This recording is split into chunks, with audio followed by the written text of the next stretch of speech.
Hello दोस्तों, नमस्कार। मैं विकास अपने यूट्यूब चैनल सफलता विद विकास पर आप सभी दोस्तों का स्वागत करता हूं। आज हम लोग पढ़ेंगे समतल दर्पण द्वारा प्रतिबिंब का बनना। क्या? समतल दर्पण द्वारा प्रतिबिंब का बनना। तो आइए देख लेते हैं।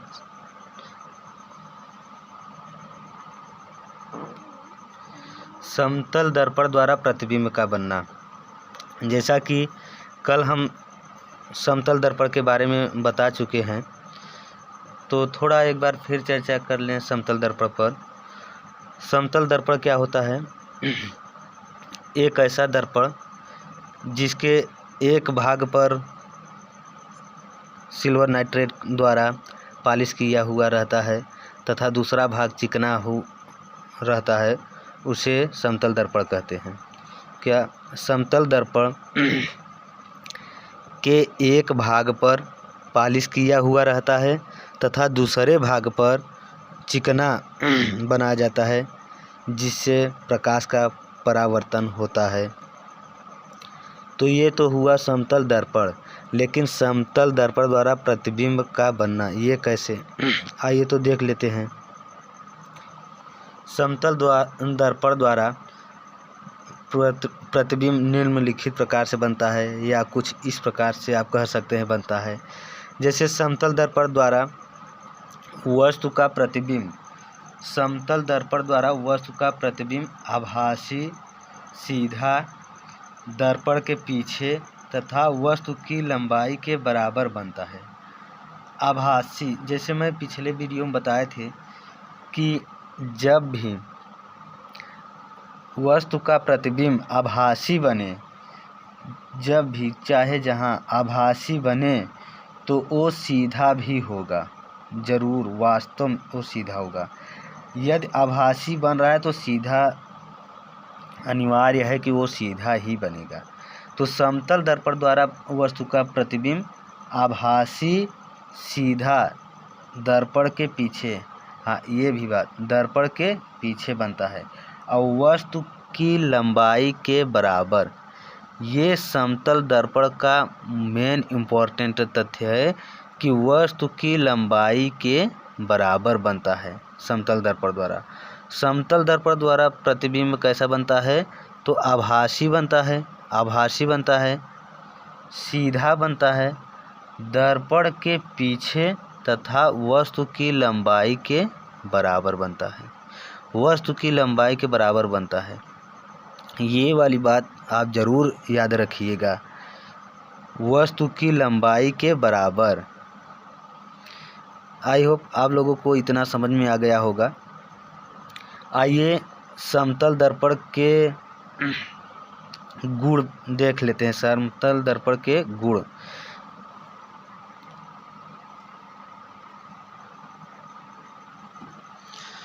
समतल दर्पण के गुण। तो समतल दर्पण के गुण मतलब कि कौन कौन से गुण समतल दर्पण प्रदर्शित करता है? समतल दर्पण की वक्रता त्रिज्या अनंत होती है। समतल दर्पण की वक्रता त्रिज्या अनंत होती है। समतल दर्पण की वक्रता त्रिज्या अनंत होती है। अच्छा, वक्रता त्रिज्या किसे कहते हैं? वक्रता त्रिज्या मतलब वक्रता केंद्र तथा ध्रुव के बीच की दूरी को क्या कहते हैं? वक्रता त्रिज्या कहते हैं। वक्रता केंद्र तथा ध्रुव के बीच की दूरी को वक्रता त्रिज्या कहते हैं। तो समतल दर्पण की वक्रता त्रिज्या अनंत होती है। समतल दर्पण की फोकस दूरी अनंत होती है। समतल दर्पण की फोकस दूरी अनंत होती है। ये बात ध्यान रखिएगा, समतल दर्पण की फोकस दूरी अनंत होती है। उसके बाद समतल दर्पण की क्षमता मतलब कि उनकी पावर कैपेसिटी शून्य होती है। समतल दर्पण की क्षमता शून्य होती है। आप लोग एक दो बार इस वीडियो को देख लेंगे तो ज़रूर याद हो जाएगा। उसके बाद थोड़ा देख लीजिए। और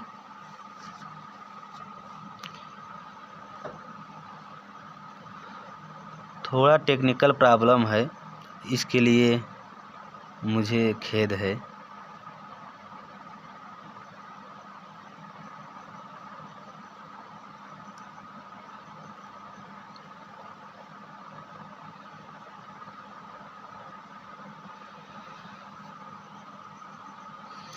तो समतल दर्पण में क्या होता है, यदि आपतित किरण को नियत रखकर, मतलब निश्चित रूप में रखकर समतल दर्पण को थीटा डिग्री घुमाया जाता है। मतलब कि थीटा डिग्री का मान कुछ भी हो सकता है, तो थीटा डिग्री घुमा दिया जाए तो परावर्तित किरण 20 डिग्री घूम जाएगी। यह एग्जाम में पूछता है कि यदि आपतित किरण को नियत रखकर समतल दर्पण को मतलब वहाँ दे देगा 2 थीटा या 3 थीटा या 4 थीटा, मतलब इतना घुमा दिया जाए तो परावर्तित किरण कितना घूम जाएगी। तो परावर्तित किरण कितना घूम जाएगी, उसी में 20 का गुणा कर लीजिए, तो 20 डिग्री घूम जाएगी।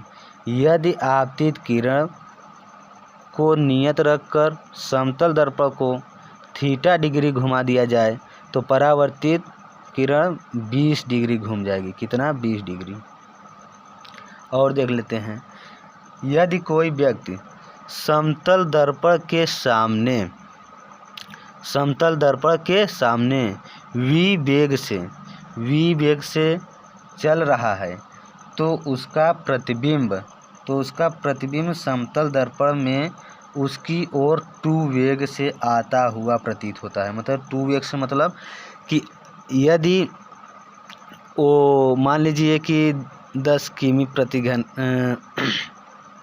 घंटा मान लीजिए चल रहा है, तो अगर आप कांच में देखेंगे, समतल दर्पण में देखेंगे, तो ऐसा फील होगा कि वो जैसे 20 किलोमीटर प्रति घंटा चल रहा है। वो ऐसा आप लोग कभी कभी देखे होंगे कि कोई गाड़ी जैसे कि थोड़ा फास्ट चल रही है, लेकिन जब उसको कांच में देखेंगे तो ऐसा लगता है कि बहुत तेज़ चल रही है। तो समतल दर्पण में क्या होता है, दुगना वेग से प्रतीत होता है। क्या होता है, दुगना वेग से प्रतीत होता है।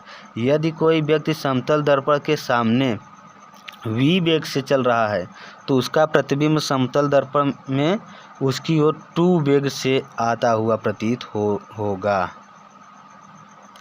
और देख लेते हैं, यदि कोई व्यक्ति समतल दर्पण में अपना पूरा प्रतिबिंब देखना चाहता है तो समतल दर्पण की लंबाई उस व्यक्ति की लंबाई की आधी होनी चाहिए। मतलब यदि आप अपना कांच में पूरा फेस देखना चाहते हैं, पूरा, या तो कह लीजिए पूरा शरीर देखना चाहते हैं, तो उस कांच की लंबाई कितना होनी चाहिए, आपके शरीर की आधी होनी चाहिए, तो आपके शरीर उसमें पूरा दिख जाएगा। यदि आपको किसी भी वस्तु का पूरा पिक्चर, पूरा दृश्य, पूरा मतलब वस्तु को देखना चाहते हैं किसी कांच में, किसी दर्पण में, मतलब समतल दर्पण में, तो उस समतल दर्पण की लंबाई कितना होनी चाहिए, उसकी लंबाई वस्तु की लंबाई की आधी होनी चाहिए। कितना, वस्तु की लंबाई की आधी होनी चाहिए। आई होप आप लोगों को समझ में आ गया होगा। यदि समझ में आया हो तो लाइक ज़रूर कर देना, और इसी प्रकार का वीडियो पाने के लिए इस चैनल को ज़्यादा से ज़्यादा शेयर कर देना और इस चैनल से जुड़ने का प्रयास करिएगा। धन्यवाद।